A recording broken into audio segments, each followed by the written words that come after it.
I will say that Bernie Sanders gave You guys are crazy! You're an animal! Get a job!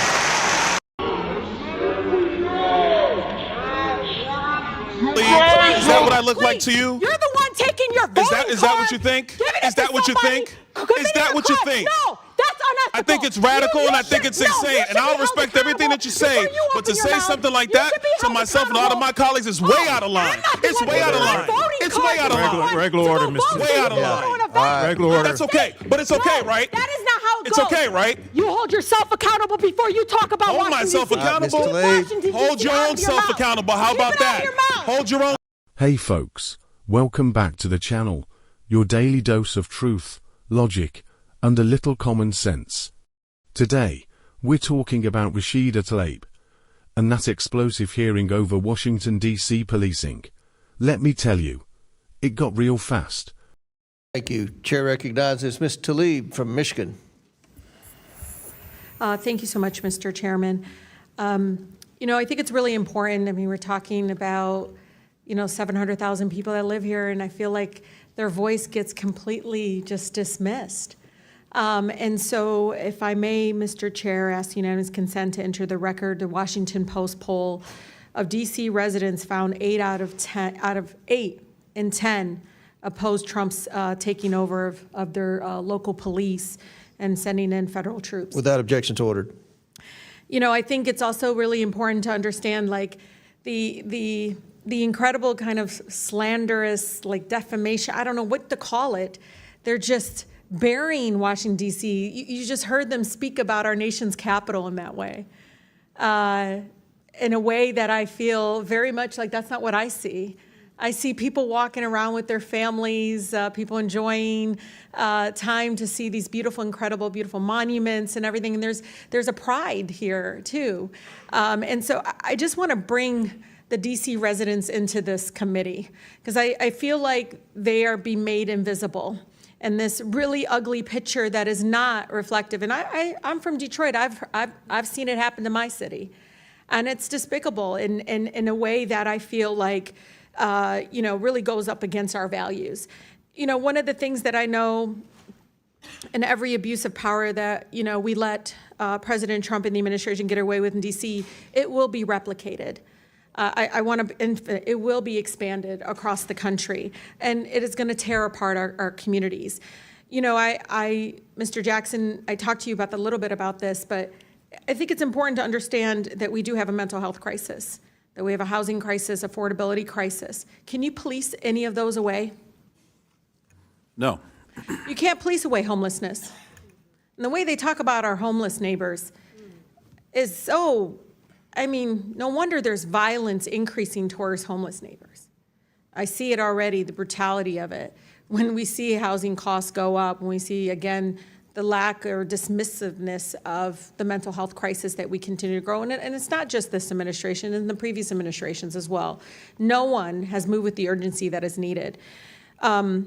Just last week, the committee approved over a dozen bills regarding Washington, D.C. And, I'm just curious. Criminalize children. My colleague from Boston talked about this. It basically interfered with legislation already passed by the local government. Was anyone on this panel consulted? Any of you? Raise your hand if you were consulted on any of these bills. Yeah. We were not. One of the things that, AG, I've been listening to you. One of the bills actually eliminates your position completely. What effect would that have? Completely eliminating your position in regards to be able to do the job that you do to protecting all the families in Washington, D.C.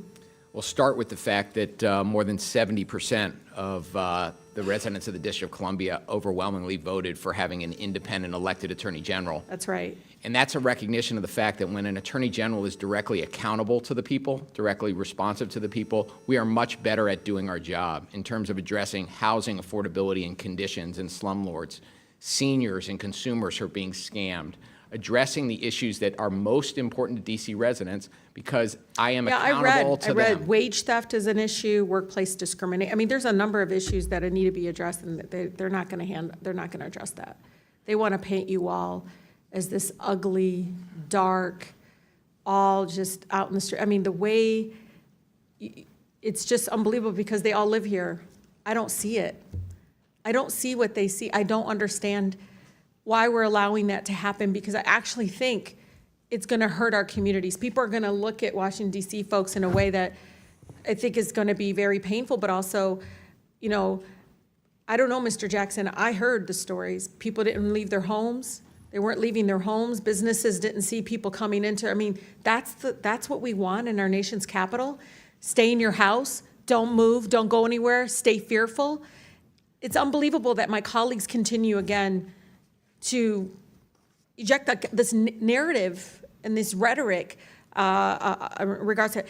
But I think it's important, Mr. Chair, just like in D.C., home rule was one out of Black freedom struggle in the fight for civil rights, we can't be passive right now. So nobody over there should take anything we say like so personally as if we're attacking them. No, we're attacking a process. We're not attacking people here. And I think it's really important we need to stand up against this fascist takeover. That's not a bad word. It's a fact.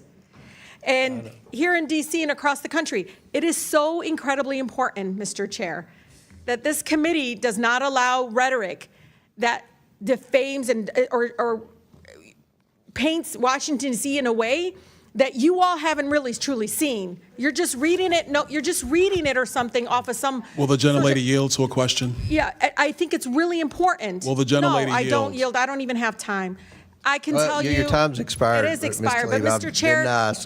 but you all live like here, Mr. and Tlaib. you're not telling people the beautiful parts that you do see in our Mr. nation's Tlaib. capital. And no, it's just wrong how we're doing it. Chairman, I think it's Wrong. insane that the But you're gentlelady gonna doesn't look have at an the argument, but she's going to Washington, refer D.C. to as a me bunch and of some of my criminals. You yield to colleagues. Mr. Mr. Chair, Donalds. We were from the you know Third this. Reich. This is You're insane. gonna look at 14, It's insane. 15-year-olds as It's a bunch of insane. criminals? It's insane. Oh. Do you're I look not like a insane, member of the Third Donald. Reich to you, Ms. Please, Tlaib? please, Is that what I look like to please. you? You're the one taking your voting Is that what card, you think? giving it Is that to what you somebody, think? committing Is that a what you crime. think? No, that's unethical. I think it's radical and I think it's insane. And I'll respect everything that you say. But to say something like that to myself and a lot of my colleagues is way out of line. It's way out of line.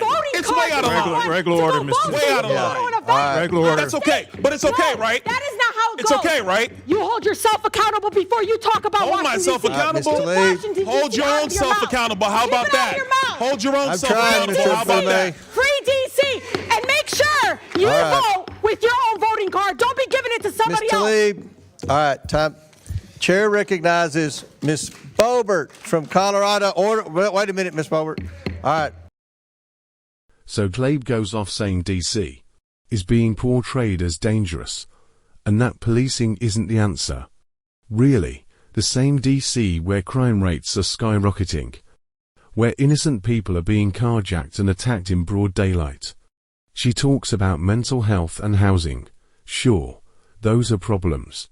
But you don't fix that by defunding or demonizing the police. You fix it by restoring law, order, and accountability, period. And then she claims the community's being ignored. No. What's being ignored are the victims of crime who are terrified to walk outside. Byron Donalds stood his ground, and rightfully so. He called out the nonsense, and I respect that. This wasn't about disrespect. It was about reality. When lawmakers like Tlaib downplay the danger in our nation's capital, it's not compassion, it's delusion. Americans deserve safety, not speeches. We back the blue because without law enforcement, there's no freedom, no peace, and no justice. So yeah, Byron Donalds wasn't out of line. He was standing up for the truth.